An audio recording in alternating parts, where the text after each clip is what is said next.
सारा रारा दिल्ली से मोर दिलदार होली है।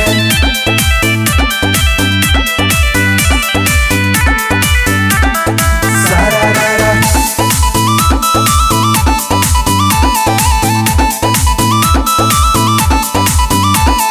नैहर तू ससुरा फगुआ मनावे, नैहर तू ससुरा फगुआ मनावे, रंगमा लगावे यार अवतारे,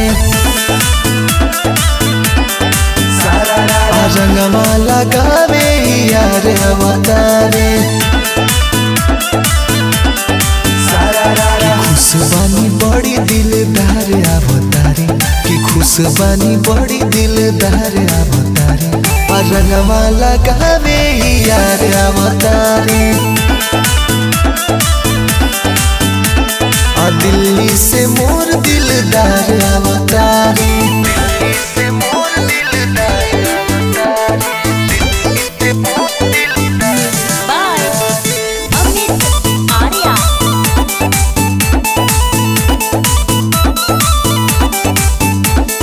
लेके पिचकारी अब की हो बारी, यरवे से रंग डलवाई, ललका से हलका गलिया पे अपना लहे लहे खूब मलवाई।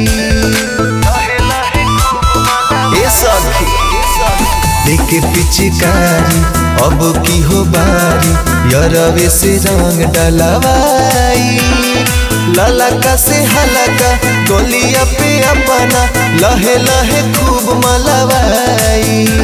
तो कई दिन के लागल बा मुरचा छोड़ावे, तो कई दिन के लागल बा मुरचा छोड़ावे, रंगवा लगावे यार अवतारे।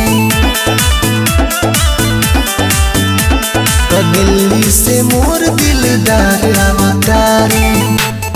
सारा रारा दिल्ली से मोर दिलदार होली है।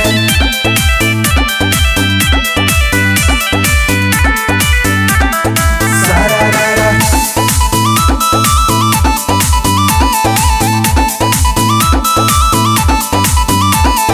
बनल बा मिजाज सुन सखी हो आज, फगुआ के फायदा उठाई, यारवा आदर्श राहुल सैनी के हाथे रंग से मसाज करवाई। रंग से मसाज करा ए सखी बनल बा मिजाज सुन सखी हो आज, फगुआ के फायदा उठाई, यारवा आदर्श राहुल सैनी के हाथे रंग से मसाज करवाई। होलिया में हमरो नु जतारा बनावे, होलिया में हमरो नु जतारा बनावे, रंगवा लगावे यार अवतारे। तो दिल्ली से मोर दिलदार अवतारे।